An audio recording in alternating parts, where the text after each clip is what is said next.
जाए अब समारो मुरझा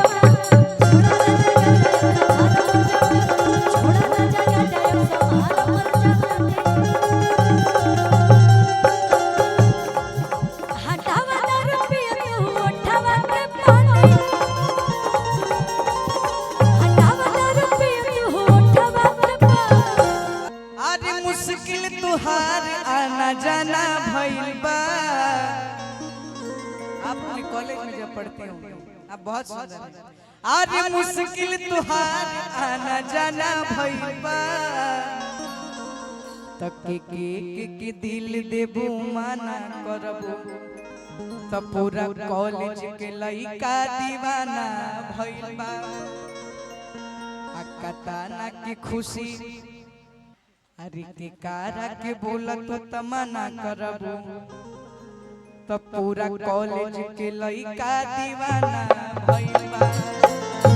अबे कि लाखों आशिक मर जाते हैं मेरी एक मुस्कान पे। क्या मुस्कान है कि लाखों आशिक मर जाते हैं सिर्फ कॉलेज के ही नहीं मेरी एक मुस्कान पे। क्या मुस्कुराहट है हो मेरे जैसा मेरे जैसा मेरे जैसा कोई नहीं है पूरे हिंदुस्तान में मेरे जैसा कोई नहीं है पूरे हिंदुस्तान में। हो लाखों आशिक मर जाते हैं मेरी इस मुस्कान पे लाखों आशिक मर जाते हैं इनकी इस मुस्कान पे। हो मेरे जैसा तेरे जैसा मेरे जैसा कोई नहीं है पूरे हिंदुस्तान में। लेकिन क्या कहते हैं के दिल देबू माना करबू।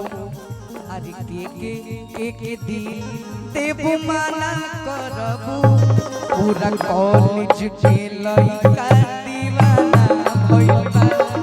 अरे काता के गोरी बोला मना करबू पूरा कॉलेज के लइका दीवाना भइल बा। एगो गीत हम गइले रही देखा बिहार में तो बंद बाकी चालू हमरा नहीं के पता लेकिन कि हटा बता रुपया तू अरे उठावा के पानी।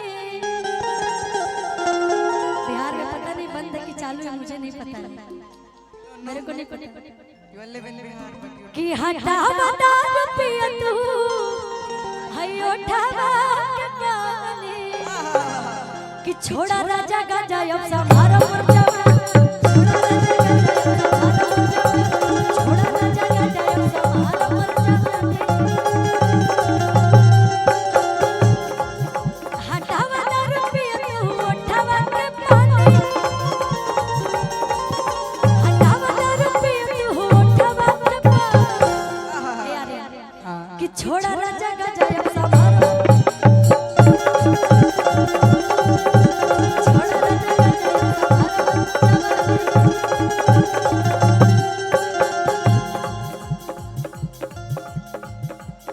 बजाई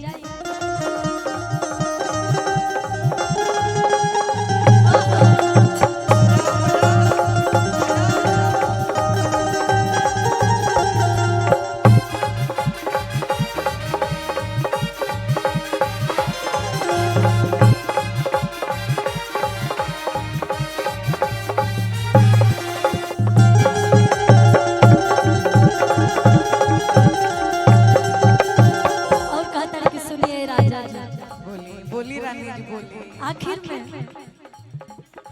कोनो जरूरी थोड़ी बाकी रहो जन पिछला से लोग करत आओ तो वही रो करो।